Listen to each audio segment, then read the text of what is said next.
Say my name. I am awake.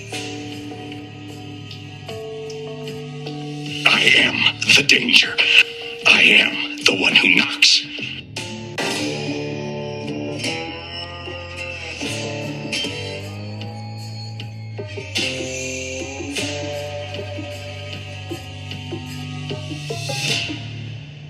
Welcome back to Breaking Into Breaking Bad with Clifford and Caleb Humphrey. Here we are, folks. Season 5, Episode 15, Granite State. This is the penultimate episode of the show. We've only got one more after this. The finale is upon us. Pretty excited. So just give you a summary if it's been a while since you saw this episode. So this is the one that follows on the episode that, well, the last episode, in which Walt has to make his escape. And we see him ensconced in a cabin remote in New Hampshire under a new identity. And it's not clear at all what the long-term plan is. He's just kind of hiding out and waiting for people to give up looking for him. Meanwhile, back home, Skyler is trying to keep the family, fed and alive. She's having to work a part-time job at a taxi company. And meanwhile, Jesse is still doing slave labor for Todd and his uncle. And that's a really horrible situation for him. And Saul has also had to make a disappearance to get away. So it's a really sad situation. Everything about it says this is not tenable. Something has to give. And the police is, still after Walt and trying to get information from Skyler. Unfortunately, she really doesn't have any to give. And that's sort of prudent planning on Walt's part. But anyway, as the episode progresses, Jesse tries to escape and get out of the situation that he's in. And doesn't really work out well for him, unfortunately. And Walt is trying not to go crazy up there in the cabin by himself, and he can't really manage to do that. And he tries to take some drastic actions and wants to basically turn himself in, and then something happens, which we'll get to, and he changes his mind and wants to, do something, which I guess we'll find out in the next episode. I know you know what's happening, Cabes, but a little bit. Yeah. So that's basically what happens, and the show ends on a little bit of a cliffhanger and sets up the finale really well. So that's the episode. So the title, Granite State, pretty clearly just a reference to New Hampshire, which is known as the Granite State. So I don't think there's anything else to say about that. For the intro, it just shows Saul being picked up by the disappearing vacuum cleaner repair guy. And there's a little bit of a comic relief where he has to wait in a room with Walt, who is also waiting to be, put somewhere by the disappearance guy. And there's a really important scene where Walt is just high on resentment, and he's pacing back and forth, and he's still planning his revenge on Todd and his uncle. Wants his money back, and he wants, oddly enough, in a way, revenge for killing Hank. And so he's trying to do what he's done before, which is find a way to assassinate them. And he wants to enlist Saul in this endeavor. And Saul doesn't want anything to do with it. And Saul, is his normal kind of way, sees through all the emotional, fog, and sees, hey, look, if you want to help your family, the best thing that you can do is turn yourself in and tell everybody that they had nothing to do with it, and you take all the heat, and that'd be the way to clear them, and that'd be your way forward. And because Walt keeps saying, well, I want to get the money back because it's for my family. I want to help my family. And Saul's like, that's not going to help your family by doing more murders and adding to your issues here. The best thing you can do is turn yourself in. And Walt is at this interesting scene where Walt gets in his face again and says, let me remind you that it's not over until I... And then he starts coughing uncontrollably, presumably from the lung cancer issues. And it's just very clear he's not the strong man anymore that can just push people around. And very tellingly, he says, "It's not over until I," and he starts coughing. And then Saul looks at him and says, "It's over." Yeah, the interesting thing about this scene, and I don't think a lot of people talk about, is up till this point, we knew that Saul was obviously a very bad guy. He was a bad lawyer. He always went through the loopholes. But we didn't know that it was to this extent where he had to disappear also. So Right. him showing up shows that he stretched it as far as he could, and the fact that he had to get out, like I forget the exact line he said, but um, he couldn't even pretend to be a lawyer anymore. He knew that whatever he had done was just too obvious, and I'm assuming that he at this point knew that Huel had to have been taken by the cops and probably flipped on him, so he had to Mm-hmm. there. Um, but he did have uh, a very good quote when he's pleading with Walt to do what you just mentioned, and he's like, "Listen, best case scenario, I'm managing a Cinnabon in Omaha." Yeah. Right. Which is the opening scene of Better So I Call will Saul. say, for anyone that is just now watching Better Breaking Bad and they love the show and they want to move on, they want more of it. Remember that line when you look up the next show in the Breaking Bad universe. That's all I'm going to say. Yeah. Yeah. No, it's good. It's good. So I've jumped a little bit from the intro into the show already, but that's fine. Right. But I think this is a really important scene where Walt tries to dominate again and can't do it, and he's weak. And Saul says it's over, and it is over. Now Saul's the one who's saying it's when it's over. Right. And then the other thing about it's important about that is Saul saying, "Look, there's two paths that you can take. You can either turn yourself in and try and help your family, or you can go into hiding and make their lives still really difficult." And Walt disagrees with him and says, "No, no, no, no. I'm not going to do that," because he's so obsessed with getting his money back and getting his revenge. And so in his mind, he's still consumed with a claim of justice, thinking that Todd's uncle stole this money that rightfully belonged to him. And he's still thinking, I can sort of make things right with my family if I avenge Hank's death. Right. That's a good And point. both of those are kind of absurd, but that's where he is. Right. No, he's completely fixated on the revenge aspect of it, and if he gets this right, everything will be better, and Right. everything will be fixed. And it's just not. It's just he's completely just in his own thoughts at this point, and Right. it's not good. Well, we'll remember this scene when Saul gives him this advice, later on. Yeah. Meanwhile, Todd's uncle's guys break into Hank and Marie's house and steal the video that Hank had made with Jesse's confession.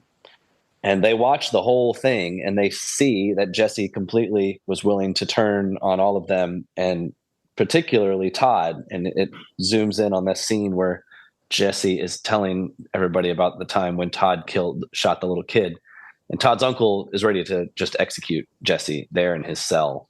And Todd calls him off, and it comes out that the reason that Todd's doing that is because he knows that as long as Jesse is cooking their meth, then Lydia is going to continue to do business with them, and he'll still get to interact with Lydia, and he's got this crush on her. Right. And I don't know. Better. Yeah, I mean, I don't know what's important about that, except just to say it's a pretty minor thing, right? Like Todd's little crush on Lydia, and yet it's that little thing that is keeping Jesse alive. Right, but you also got to remember, like, Todd is a legit psychopath. And if you Right. remember the scene that you just mentioned where Jesse is talking about Todd killing the little boy, it does zoom in on Todd's face and he does a little smile, like he was proud of it. Hmm. Like he Wow. wasn't pissed off at all that he was just ratted out to. He was more he it was like a serial killer, just someone finding that he did it. Hmm. He was very happy about it and very psychopath, but Yeah, creepy. yeah. Well, that very night, Jesse finds a paperclip and is able to pick the locks on his handcuffs and is able to try and make an escape. And I had no idea that they had such a surveillance compound around wherever they were. But Jesse gets pretty close. He starts climbing the fence, and then Jesse or Todd's uncle and his guys show up, and Jesse says, "I'm not doing it anymore. You're going to have to kill me because I'm not going to cook for you anymore." And it was, it's clear at that point, if it wasn't earlier, that Jesse's their slave, Right. and he's looking at this is the rest of his life, and they'll kill him whenever they want. And so Jesse just says, "Well, I might as well just end it now then." But then, of course, there's something that Jesse loves more than his life, which is Andrea and Brock. And I had completely forgotten about this scene, so it was extremely shocking to Oh, see it happen. But Todd drives Jesse over to Andrea's house, knocks on the door, and says, "Hey, I'm a friend of Jesse's, and he's right outside. Do you want to go see him?" And she's waving at him from her front porch as he's in the truck. And Todd just takes out a gun and shoots her in the back of the head. And Jesse, of course, just goes bananas.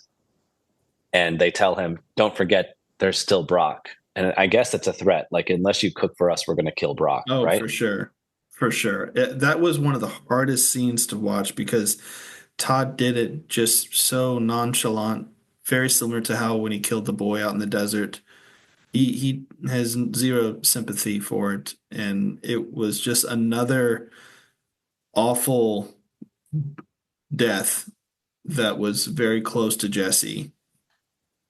Right. Jesse's just been through so much and so much personal loss, and to see Andrea like that, because you remember they were dating, they were hanging out all the time, and he left her because he was scared for her life. He didn't want her to be involved or to have anything, but it circled back around, and it was just such a rough scene for Aaron Paul to act out as Jesse. That scene in the Huh. car was just Brutal.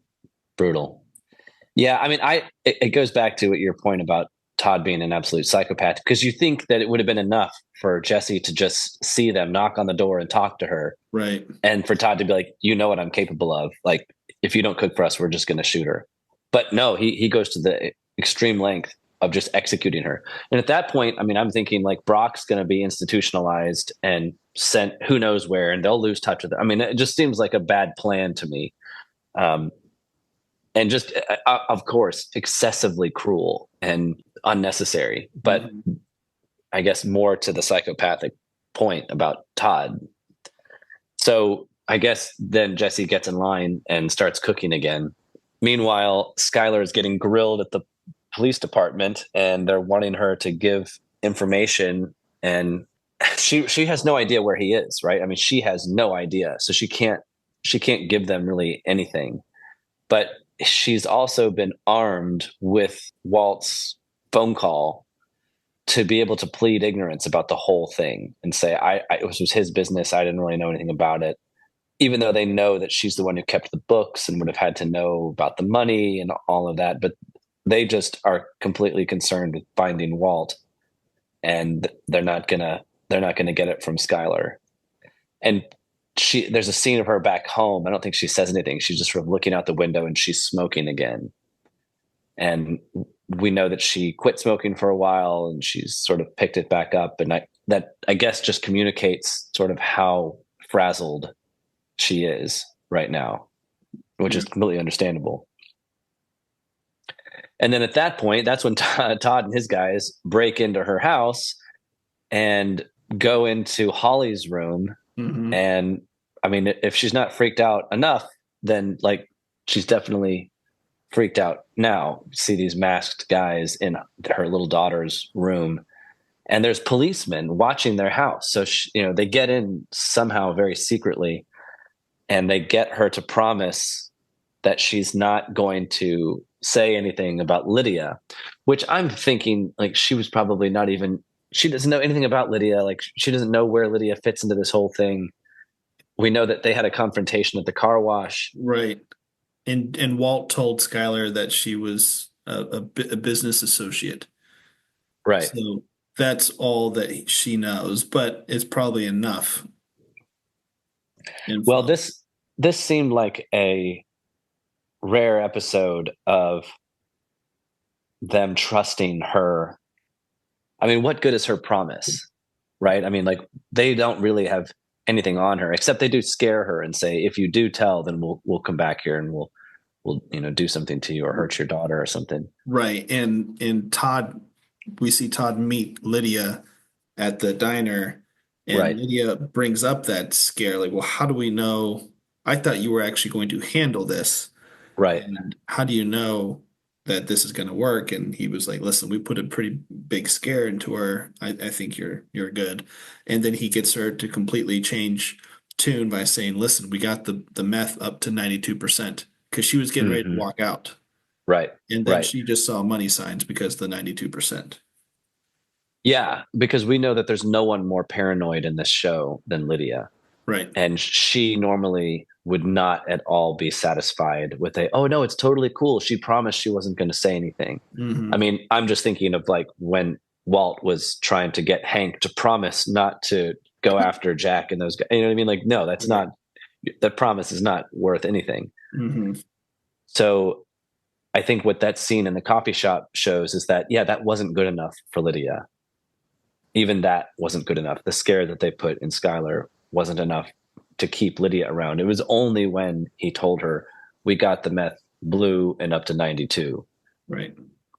And then she says, okay, well, we can keep going. So then we get to see where Walt's going to be living for the next while. He gets dropped off in this just like random rural mountainside cabin. And it's rough. There's not much to do at all there. And the guy, the vacuum repair guy, says, what does he say? I'm going to be back once a month with supplies. Right. And if you leave the premises of this, like the property, The then reservation. I'm not, yeah. yeah, then I'm not coming back. So he can't go into town. He can't do anything. He can't show his face. And the vacuum repair guy says that, like, look, you're the biggest case I've ever had. But he reminded me of Mike in a lot of ways. Yeah. Because he's very matter of fact. He's like, I know what I'm doing. Like, I'm an expert at what I do. And you don't question, you comply or that's it. Right. Right. He knows his craft very well. And he's like, you are, if not the hottest person I've ever had ever. He's like, Right. your picture is on every billboard all up and down the East Coast. So, but you're right. He comes across very confident in his craft, and he obviously is very good at it. So, yeah. Meanwhile, Walt's looking around the cabin thinking, okay, there's nothing for me to do here. Plus, he says, I've got business to do. And the guy's looking at him like, what? The only rationally, the only business you have is to stay hidden. That should be your only concern. But that's not Walt's concern. What else is his business? What's he thinking Well, that's what he about? said. He's like, your business is your business. Right. You don't know anything about it. But what is Walt wanting to do? What is he referring to, you think? Well, what the conversation he had with Saul, basically he still has revenge in his eye. He still wants to take care of things, or we see later in the episode that he wants to try to make things right one way or the other with his family or with his son, with Walt Jr. Right. We can get into that later, but he has no intention of just sitting around and waiting. Yeah. So the minute that the guy leaves, Walt stuffs his pockets full of cash and starts walking out to the gate. I mean, it was like, whoa, are you serious? Like, right. I mean, I want to know, where is he going? What's he going to do? What was he thinking? And then Walt takes over and Heisenberg takes a back seat. Right, right. And he says tomorrow, tomorrow. Mm-hmm. I'll do it tomorrow. But we're not. Again, it's not. I'm not clear what. I mean, the only thing I can think of is what he told Saul was, we need to find an assassin. He says, I know you know a guy. You know somebody who can take out Jack and his guys. Right. So if that's his business, he's trying to find a hitman, but he's up in New Hampshire. He doesn't know anyone. I don't know where in the world he thinks he's going. What's he going to do? It does not seem like a tenable situation again. Yeah. So then the next time we see Walt, has it just been 1 month? Has it been more than 1 month? Do we know? I think it's been several months because at one point when the vacuum cleaner guy mentions about putting the IV in his arm, he Yeah. said, I've been watching a couple YouTube videos, so this should be better than the last time. So it kind of Okay. Implies that he's been there a couple times. correct. We just don't know how long, but enough for him to obviously grow out Okay. hair again, and he Right, seems to right. have gotten used to the place at this point. Yeah, and it's a very human and also pathetic scene where on the day that the vacuum cleaner repair guy comes to bring him his supplies, Walt's sitting there like a dog at the fence, Yeah. just like waiting, like happy to see him, like And the first thing he does is goes right to the newspaper. right, right, right. And then in another very sort of moving human scene, right when he's leaving, he's saying, "You have to leave. Like, can you stay an hour?" And Walt pays him. What does he say? Was it $10,000 For 2 hours. Yeah. And the guy cuts it to one. Yeah, and they just play cards. $10,000 for 1 hour of playing cards. I mean, You gotta I mean, think he has what, 20 some million probably left in that one barrel that he still had. I thought it was just 11. 11 million? Yeah, I think it was 11 million. Still, that's a lot of money. But I Yeah. mean, and To I guess he keep your doesn't have anything sanity at else to this spend point. it on. Yeah. Yeah. Well, so okay, so what does that tell us? That tells us how desperate Walt's getting. Like he's maybe getting close to cracking. If Well, he also asks, there's going to be a time when you come up here and I'm not going to be alive. Can I rely on you to give right, the rest of my money to my family? And he said, would you believe me if I said yes? And just kind of kept it at that point. yeah, that was fascinating because it makes you think. The guy has no reason. It's the same reason that Todd shouldn't trust Skyler to keep her promise. The same reason Jack wouldn't expect Hank to keep his promise. Mm-hmm. It's the same reason why Walt has no reason to think that guy would keep his promise. I mean, nobody has any real reason. All of their interest is in the opposite direction. Now, the vacuum cleaner repair guy seems like a decent guy. Like he hasn't given us any reason to think that he would cheat Walt, except when he says, "I'll take your $10,000, but I'll only stay for 1 hour." That does seem kind of low, like taking advantage of Walt's desperation. So maybe he's the kind of guy who would be like, "Yeah, I'll take all your money to your family right away. Let me just do that." Yeah, it could just be negotiations, or you got to think they're going all the way driving from New Hampshire down to Albuquerque. Yeah, it's a long drive, but we're talking, millions and millions of dollars. But I think I think the guy brings up a good point. There's no way I could ever assure you Mm-hmm. that I would do that. If you're dead, there's no way that I can do that. Even if he's the best of guys, like he's just laying it out raw. Like there's no way that I could convince you that I would really do that. Right. And when he said that, I think it got very real for Walt. And Right, even after the guy left, you see Walt's wedding ring fall off of his finger because of how much right, weight he's lost. And right. he had to tie it around his neck. And that's when he starts thinking, I don't have much time left. Like Yeah, I feel like I got to do something. yeah. So that was a kind of, what's the term? Mortality salience. Like he's aware of death coming, and he knows he can't trust this guy to get the money to his family. And now he knows that Skyler is working a part-time job and and he's thinking, I've got all this money just sitting here that I can't use. Meanwhile, Skyler is having to work a really bad job And so he starts to get very desperate. And I think he's losing the threat of that guy no longer coming up makes Walt want to take the risk of taking money and shipping it to his family somehow secretly. So he puts some cash in a box and walks into town and breaks the barrier. And now he's put himself in a situation where if that guy finds out, he's not coming back again. But that just shows us how desperate Walt is. And again, it's for the stated reason that he wants to help his family. Right. So Walt's plan is he goes to a bar and pretends to be somebody else, calls Walter Jr.'s school and asks to speak with him and says it's his aunt. He got Aunt a Marie. lady to ask to say like, hey, it's Aunt Marie. Yeah, right. And he's expecting Walter Jr., I guess, to be sympathetic and grateful when he says, hey, I'm going to send this money to your friend and you should go and pick it up and it's for you and your mother. And Walter Jr., who's going by the name Flynn, we should add at school. So he's rejected Walt's name again and presumably definitively.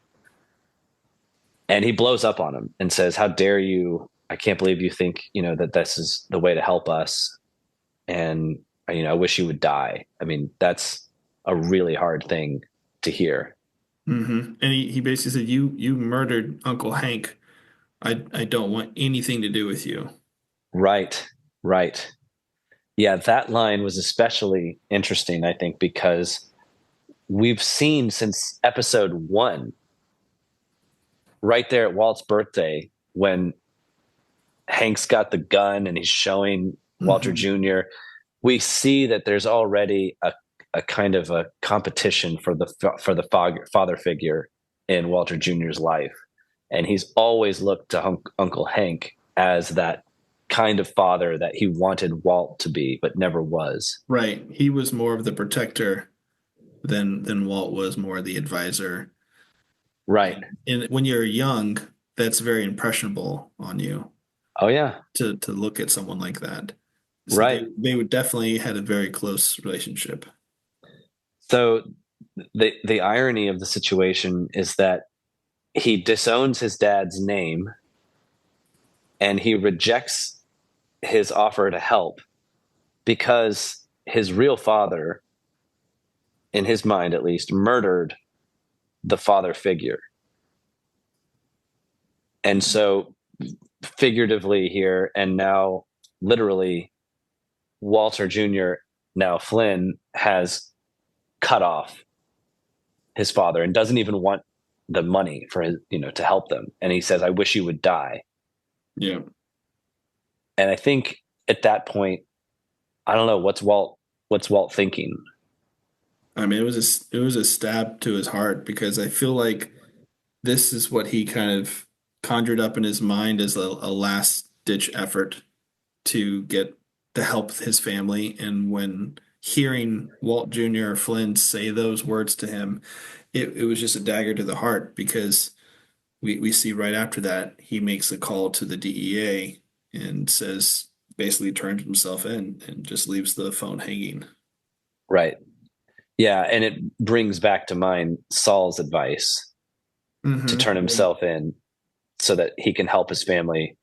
And I think it breaks the delusion that Walt has been under that, the best way I can help my family is by getting them money and by avenging Uncle Hank and getting the money back from Jack and getting the money to my family, when that's not really what they wanted. What they wanted was a father figure, an actual father, to be the kind of person that Walt sacrificed in an effort to become the person that he has become.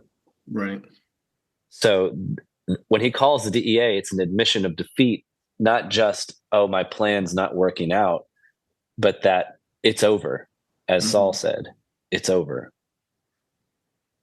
And then we get to the last scene, and it's interesting to think about what all happens in this scene. But Walt is sitting there at the bar with the phone dangling so that they can trace it and send people to come pick him up. And while he's drinking, on the TV, above him is an interview with Gretchen and Elliot, and they're being interviewed by someone they're saying, you're giving all this money for this drug addiction, recovery centers, but it sure seems like you're just doing that to try and cover your rear because you used to be partners with Walter White. We all know who that is, the meth king, and they say, no, not at all. We had very little to do with Walt. In fact, the only contribution that he made to our partnership was the name. We added his name to Schwartz, our last name, which is black in German, and you get black and white, you get gray. And that's it. He didn't do anything. You see Walt's eyes just turn red at that point. Right. And Gretchen says too that Walt is gone, and the new man, the sweet man she once knew, is gone, and he's been taken over by Heisenberg. And at that point, Walt's face hardens, and it's like Heisenberg takes over. Mm-hmm. And the next thing we know is he's gone, and the police show up, and his glass is sitting there half full or half empty, I guess, depending on your perspective. Mm-hmm. Yeah. And then the credits roll. And so that scene was so perfectly well done because it lined up so well with the theme music of Breaking Bad. And as it peered over to him being angry, and then it shows the police encroaching on the bar, and then right when the music starts to kind of get to the you just see the empty glass. Or the not the empty glass, but the glass with an empty seat. Yeah. And it just, goosebumps city for me every time I see that part. It's interesting. So yeah. Good. So we presume that he's changed his plans. He no longer wants to turn himself in, and he's going to get revenge or something on Elliot and Gretchen. I have no idea. But what did it trigger in him, right? Like, what did it bring up? It brought up the old feeling that he used to manifest with Elliot and Gretchen of resentment that they stole his intellectual property and they kicked him out, and he deserved to be there, and he deserved to be wealthy and important like they are. And I don't know, like, I think we've talked about this before. He got spooked and sold his shares for very cheap early on, and they kept the company going and assumed all the risk, and they got the payoff. Right. But there was also we don't know exactly the conundrum that happened with their relationship, but Walt and Gretchen did used to date. Right. So there was something that happened where there was a disagreement. So I don't know if there was an affair or if they decided to break up and then she started dating Elliot or what the situation. It's not very clear on that. But for her to kind of put the icing on the cake saying, this isn't Walt, I don't know who this guy is. Like it was such a. Yeah. Well, we're going to have to just wait and find out, I guess. So we got about a couple minutes left here, but I got to say, what makes shows, in my mind, amazing, it's obviously the writers, the acting, and everything like that, but it's being able to tell a story from the very beginning and have it end in a way that really reflects the whole story. And we've seen shows that are out there that the writers just don't know how to end. And they are going to end this show so brilliantly that everyone's going to just absolutely love it. I mean, obviously, people that have already seen it know what I'm talking about. But if you've never seen the ending before, it's buckle up because it's the best, absolute best. Cliff, you probably forgot what even happens in it, I'm assuming. Yeah, pretty much. Whew, man, I wish. But you're right. I mean, some shows, like they get going and it's like they lose track of where they are and they just get lost. Yep. See what I did there? Oh, like Lost? Yeah. Yep. Or you could be like a Walking Dead where you go on for 15 seasons and you're like, I don't even know where to go from here. I would love it if Breaking Bad could go on for 15 seasons. Are you kidding me? but it would change the whole dynamic of the story. It just wouldn't Yeah. wouldn't make sense. So Yeah. this show is by far the best show in television history in my mind, and we're definitely gonna be able to break it down in the next episode. But man, All right. Well, I'm looking forward to it. So thanks everybody for hanging on with us this long. We've just got one more episode to go, and I am very excited to get to it and just kind of hear that final chord in this long symphony.